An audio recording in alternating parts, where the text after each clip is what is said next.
live radio, local podcasts, the Frederick Podcast Network at listenfrederick.com. The Fedora Files. Hello and welcome to the Fedora Files. I am Gregory Fedora and I'm so glad you're here.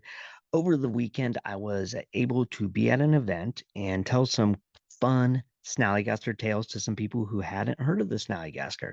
Now, as I said there, that these were a mismatch of different folklore stories, and I brought them together, added a little bit of flair, more of a narrative feel to them, because a lot of times these older tales don't get into like the nitty gritty of like what the person was thinking and feeling and what was going on. And I just sort of added it to make it kind of exciting for the modern day person.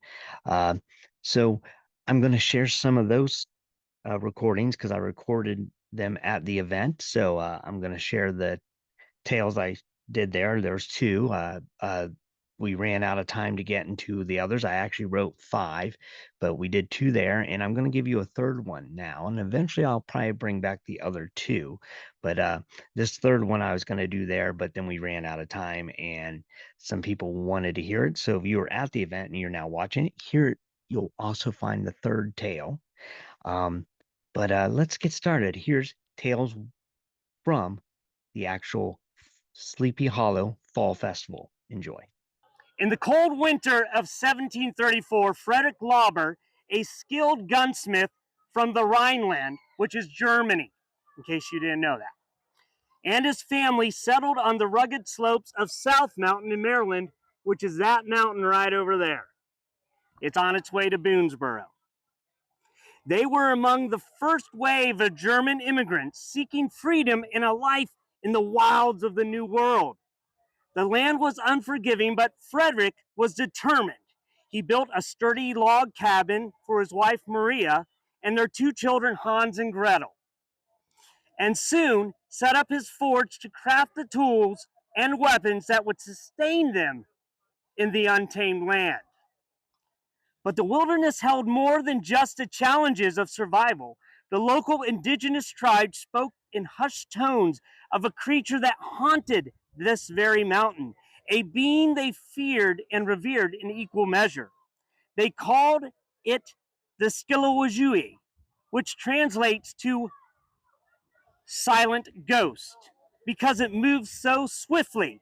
In German, it would be called the Snallygaster, or quick ghost, a name that sent shivers down the spines of anyone who heard it. Those who saw it and survived described it as being half reptile, half bird, with a metallic beak that lined razor-sharp teeth. The creature was said to swoop silently from the sky, carrying off livestock, children, and sometimes even drunken, full-grown men. Frederick, however, dismissed these tales as mere superstition. He was a man of reason, a craftsman who believed in what he could see and touch. But Maria was not so sure. She had heard similar stories back in the old country, whispered by her grandmother on stormy nights. The thought of such a creature lurking in the dark forest around them filled her with dread. The Lauber family had been in their new home for only a few months when strange things began to happen. At first, it was just small disturbances. Missing chickens, strange tracks in the snow that neither Frederick nor any of the other neighboring settlers could identify. But then came the night that changed everything. It was a bitterly cold evening. The sky was heavy with the promise of snow. Frederick was working late in his forge, the rhythmic clanging of his hammer echoing through the woods. Maria was in the cabin with the children, the fire crackling as she mended Hans' coat. The wind howled outside, making the cabin creak and groan, but they had grown used to the sounds of the wilderness. Suddenly, the wind stopped, leaving an eerie silence in its wake. Maria paused, her needle hovering over the fabric. Something was wrong, and she felt it in her bones, a creeping unease that made her skin prickle. Hans and Gretel, sensing their mother's tension, huddled closer to the fire. Then they heard it, a soft, leathery flapping, like the wings of a giant bird or bat. It was faint at first, almost imperceptible, but it grew louder, closer, until it seemed to be coming from right above them. Maria's heart pounded in her chest as she rushed to the window and peered out into the darkness. At first, she saw nothing but the black outlines of trees against the night sky, but then a shadow passed over the clearing, blotting out the stars. It was massive, with wings that seemed to stretch from one end of the horizon to the other. Maria's breath caught in her throat as she saw the creature, a monstrous being with scales glinting in the moonlight, a beak like a scythe, and tentacles withering from its sides. The Snallygaster had come. Maria screamed for Frederick, who dropped his hammer and rushed into the cabin, his face pale as he saw the terror in his wife's eyes. Without a word, he grabbed his Kentucky rifle from the wall, and his hands trembling only slightly as he quickly and masterfully loaded it with a conical bullet he had forged himself. He had never faced anything like this, but he was determined to protect his family. The creature swooped down toward the cabin, its glowing eye fixed on the small, vulnerable structure. It let out a shriek that shook the very walls, and the children cried out in fear. Frederick pushed Maria and the children into the small cellar beneath the cabin floor and closed it behind them. Outside, the Snallygaster circled the clearing, its beak clacking ominously as it prepared to strike. Frederick stood at the window, his rifle raised, tracking the creature's movement. His mind raced, searching for a way to kill this nightmare-made flesh. The creature dove, its massive form hurtling towards the cabin. Frederick fired. The shot echoing through the night, the bullet struck the creature's wing and it let out a ferocious screech. Veering off course and crashing into the trees as the edge of the clearing, the ground shook with the impact, but Frederick knew it wasn't over. The Snallygaster was injured, but not defeated. It struggled to its feet, its wing torn, but its fury undiminished. Frederick's mind flashed to the legends he had heard, the tales of monsters that could only be driven away with iron. He grabbed the heavy iron tongs from his forge, the only weapon he had left, as there was no time to load his rifle a second time, and stepped out into the night. The creature reared back, its tentacles lashing out as it prepared to charge. Frederick held his ground, the tongs gripped tightly in his hands. As the Snallygaster lunged at him, he swung the tongs with all his might, striking the creature across its metallic beak. There was a terrible screech as the iron made contact, sending sparks flying. The creature recoiled, its glowing eye flashing with pain and rage. But Frederick did not relent. He struck again and again, driving the beast back with each blow until it finally spread its tattered wings and took to the sky. It soared upward, disappearing into the night, its screeches fading into the distance. Breathing heavily, Frederick watched as he could no longer see or hear the creature. Only then did he collapse to his knees, his strength leaving him as the adrenaline drained from his body. The Snallygaster was gone, but the fear lingered. Maria and the children emerged from the cellar, their faces pale and drawn. They gathered around Frederick, who pulled them into a tight embrace. They had survived, but they all knew the Snallygaster could return at any time. In the days that followed, Frederick reinforced the cabin with iron and silver, hoping to keep the creature at bay.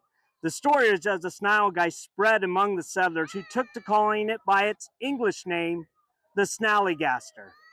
They all knew it was out there lurking in the shadows, waiting for the right moment to strike again. And so the Lauber family lived on South Mountain, always vigilant, knowing that the nightmare they had faced was not gone, only driven away. The Snallygaster was a part of the land now, a dark presence that haunted their every step, a reminder that some legends were all too real. So this next story is a bunch of stories combined of the Snallygaster and Dwayyo fighting in Middletown. And I've called it the Clash in Middletown Valley. In the late 1890s, Middletown Valley in Maryland was a place of quiet farms, rolling hills, and dense forests.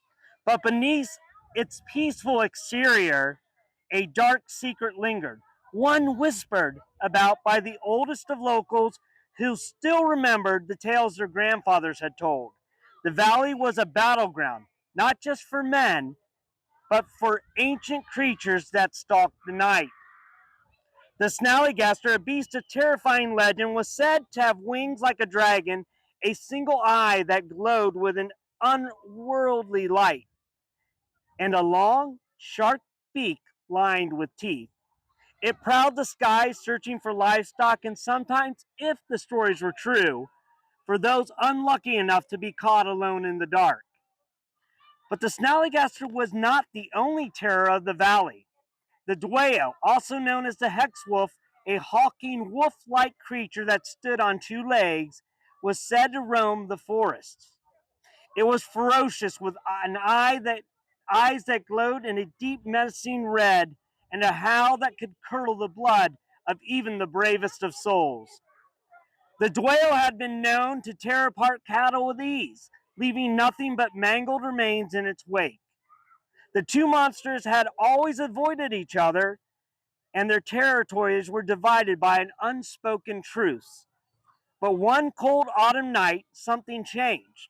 Perhaps it was hunger, or perhaps it was something more primal, an ancient rivalry awakened by forces beyond human understanding.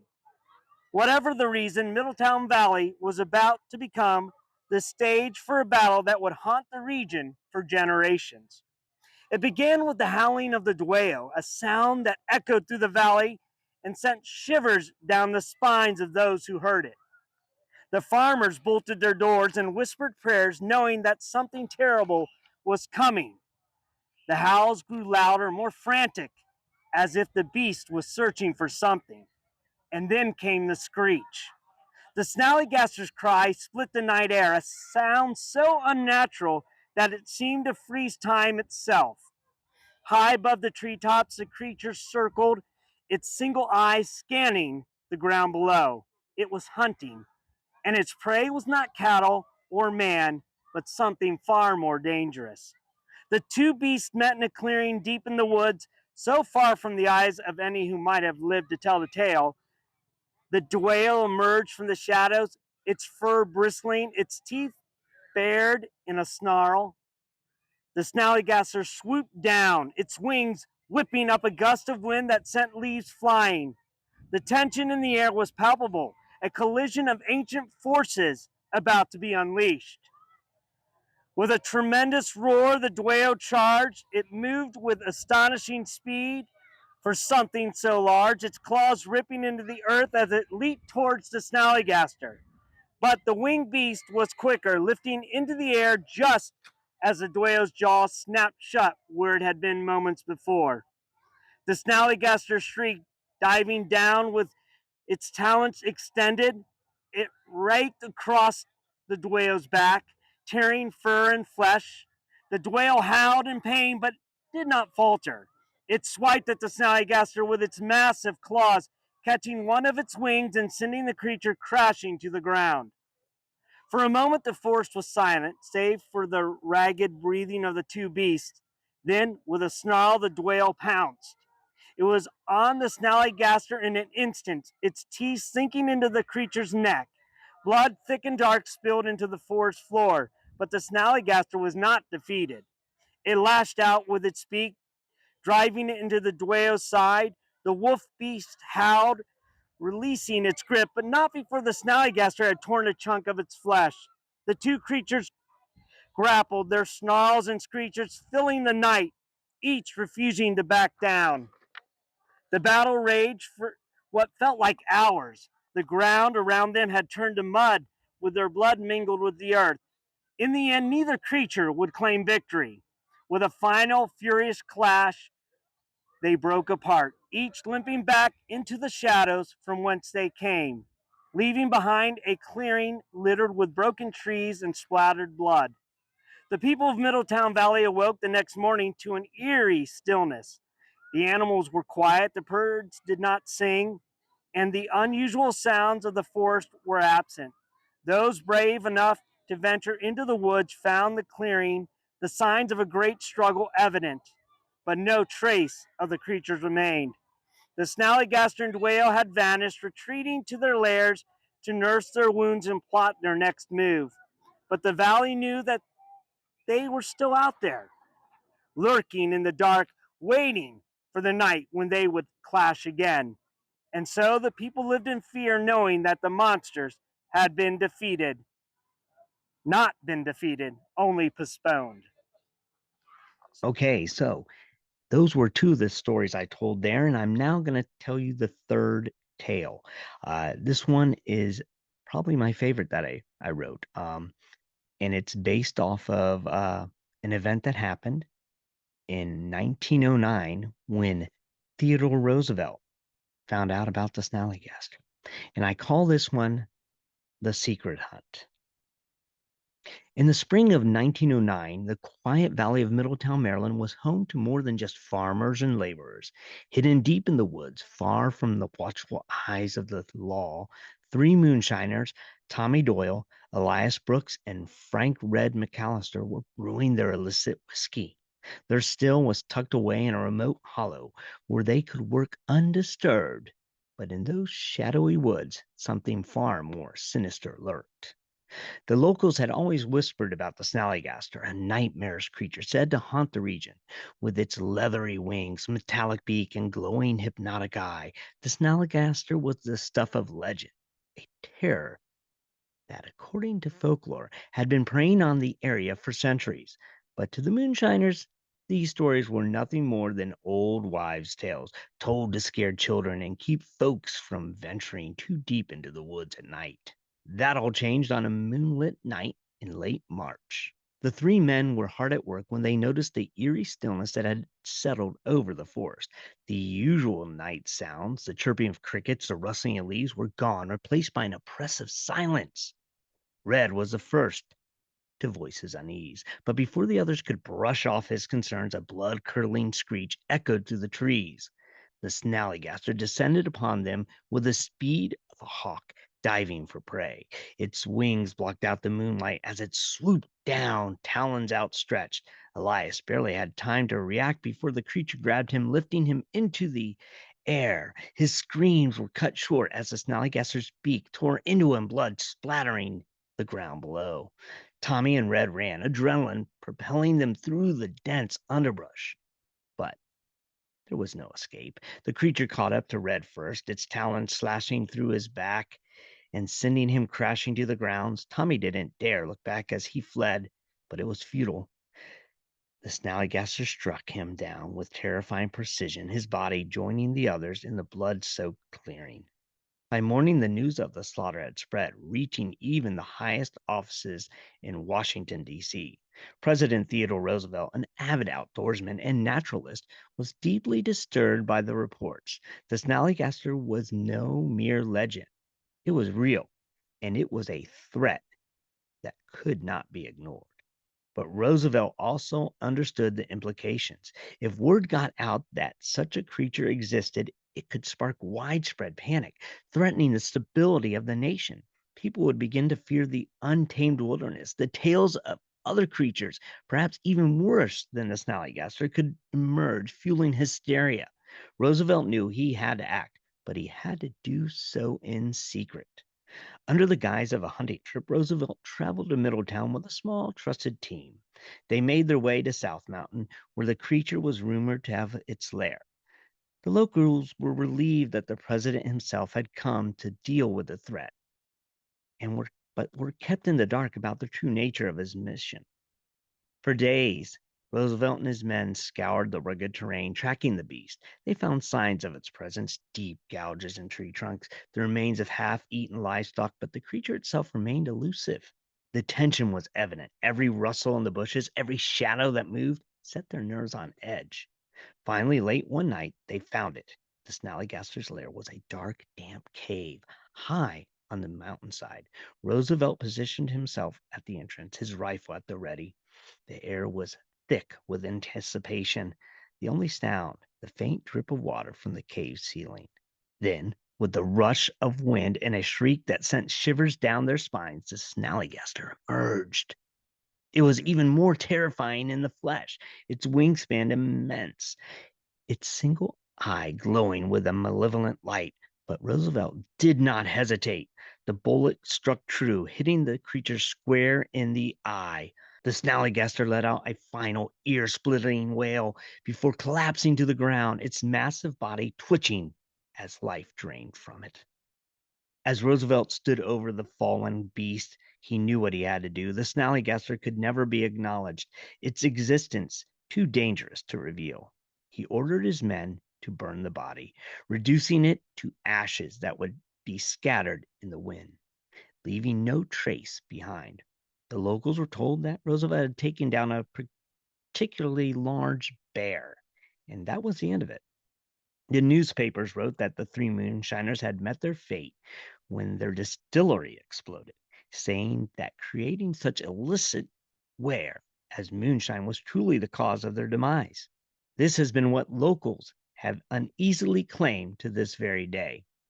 The president returned to Washington, his mission complete, but the weight of the secret he carried was heavy. He knew the truth about the wilderness, about the things that lurked in the shadows, waiting to be discovered. But he also knew that some truths were too dangerous to share. For the good of the nation, the Snallygaster would remain a legend, a story told around campfires, dismissed by the rational and the skeptical. As Roosevelt sat in the Oval Office, he couldn't help but wonder what other creatures might be out there, waiting to test the resolve of the nation once more. So that was the final story I was going to tell at the event, but was unable to. So if you were at the event, there is the secret hunt that I told you I was going to tell. I hope you enjoyed it. If you weren't at the event, I hope you enjoyed all three stories. And I hope next year, if you have the opportunity to come to the Sleepy Hollow Fall Festival, which will be next November, it'll be the second annual. I hope you'll be able to attend. There was a museum I put together of a lot of folklore of the area, and I will probably be telling some more stories there, hopefully, if they ask me back. So I hope you enjoyed this episode, and I hope you enjoy stories. And remember to, as always, stay safe and keep searching. The Fedora Files. Check out fedoracrt.com today.